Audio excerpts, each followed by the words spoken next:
In October, I made the first full documentary about Jordan Peterson. You came in from where? I came in from London last night. And I used to work at Channel 4 News as reporter and producer. You watched the Jordan Peterson, Cathy Newman interview. What did you think? Ooh, my whole body contracted, and I felt so sad for womanhood. I felt disappointed, and I could see how the shadow part of womanhood was acting out. I could see how the collective rage was acting through Cathy Newman. And this is what happens, is that when that's unowned, it's projected blindly onto wherever it sticks. And it was very clear that she already had an agenda, and she already had a projection that she was just looking to stick. She was just looking to have that confirmed. And she was trying so hard. And I felt this was just a classical example of feminine manipulation, of the deep shadow. Manipulation, control, abuse. So I felt, on behalf of women, I felt sad and disappointed, because we need to have intelligent conversations that is aligned with the evolutionary stream, that is aligned with creating a future, not destroying, but finding those values. Have an intelligent conversation. And in that sense, I would have loved to see Jordan Peterson become present with that in that moment and say, okay, I want to time out from the debate that we are having, and I want to explore what's actually going on right here, because I can feel you're coming with a lot of anger. And I think it's important that that anger gets acknowledged, but that we become real with what's going on and say, it's a projection, I understand why it's there, but I would like us to find a way to move through it. This is what we need as men and women, instead of blindly projecting our rage onto whoever man shows up for it. And you said before something about that she came in as a victim, but under the surface was abuse.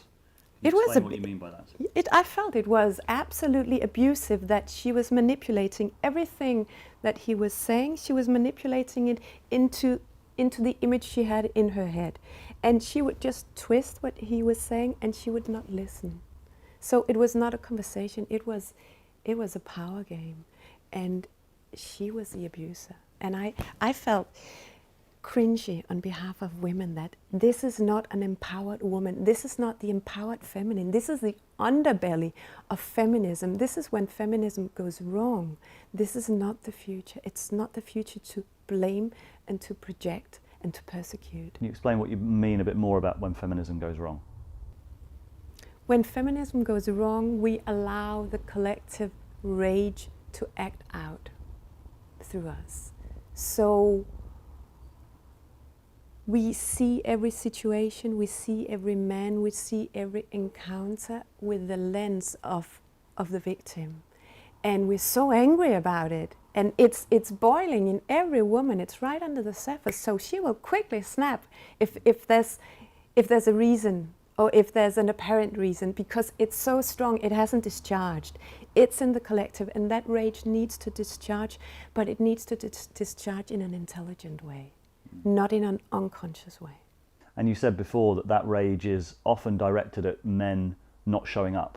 I'd say it's two-way, because yes, it's targeted at men not showing up, or they are causing it, but it's very often projected out to men that are actually trying to show up, that is actually engaging with women and actually talking about these things. So that's because then we bring up this topic, and then it's so easy for women to tap into that collective pool of rage, and it just comes out. And it's also very difficult as well, because one imagines that combative attitude is something that has served her well in the past, and it's something that she's maybe felt forced into because of the nature of the society that she's operating in. So it's a kind of catch-22 situation for many successful women, because they feel that they're pushed to be more masculine. Yeah. and then when they're more masculine, they get judged for being more masculine. It's very sad. And I can see that dynamics being played out, absolutely. But I think the only thing we can do is to take responsibility and say, okay, I'm doing that. Do I really want to compromise my femininity? Do I want to compromise my integrity? Do I want to compromise my gender and play that? Or is there another way that I can be powerful without being aggressive, without playing a power game, but resting in my natural power, resting in my natural dignity, resting in that deep rootedness that we both have in our genders, that when we are at peace with that and when we acknowledge it in ourselves, it's there as a natural thing. And this is the thing, I don't want to make this personal about Cathy Newman, because it's in that potential is in every woman, but it's because we are persecuting our own femininity. What's being played out there, we're doing it to ourselves because we don't trust that it's good enough to be a woman. We don't trust that we can have conversations that come from a felt, embodied perspective. We don't trust that we're connected to truth, because these masculine ways have been very strong, and women have been denying their own power. And I also want to say that this isn't, even though the specific example is the Cathy Newman Jordan Peterson interview, it's not specific to Cathy Newman. I think the fact that that interview has resonated with so many people, that it's been so popular, shows that actually something archetypal was going on in that interaction. Absolutely. And I think as well, why it's gone viral is a lot of people watching it recognize those dynamics. They're like, I've been in conversations like that. Yeah. I've been in this conversation where nothing I say works, where nothing I say gets through. Yeah. So there's something sort of fundamental about the masculine feminine dynamic that's going on in there. What do you think that is? I think Jordan Peterson, he's every man. Cathy Newman, she's every woman. I can tap into that rage like this. I know it in myself. And women that say they don't, they're just denying it, because it is in the collective. So in that sense, it just highlighted what's there.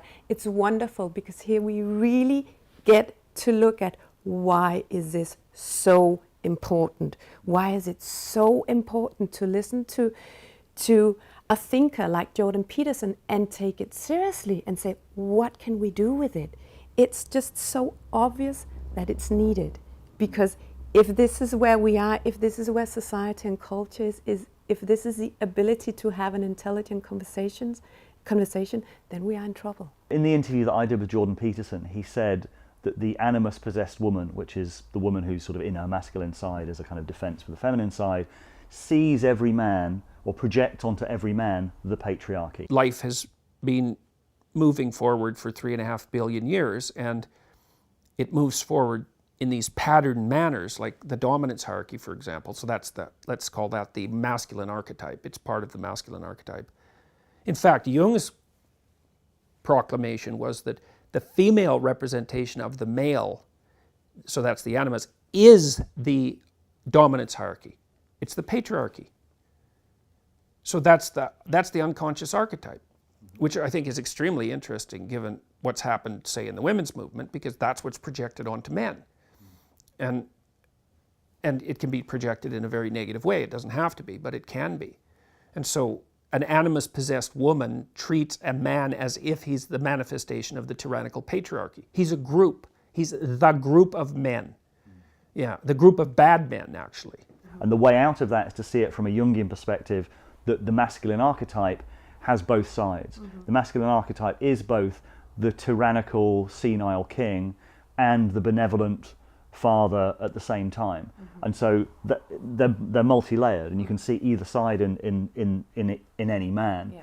But the animus-possessed woman only sees one side, and that is the patriarchy. That is a tyrannical system. That is something that just needs to be destroyed. Yeah. Does that make a lot of sense to you? I feel that's precisely what's going on. It's this blind projection that makes every man in situation, it makes it into an image. So and that image is where all the rage can go. So I would absolutely agree with that. But another thing I want to say is that rage that is just waiting for an outlet also is important information in the sense that it needs to be heard, it needs to be acknowledged, and it is also there because women haven't found a way to be in our power, which is not necessarily the way of the mind and the way of having an intellectual conversation about something. It's about coming back to the body, and it's about coming back to feeling the energy of what's going on and really trusting that we know in our body a deep truth that cannot necessarily be met or acknowledged in an intellectual conversation.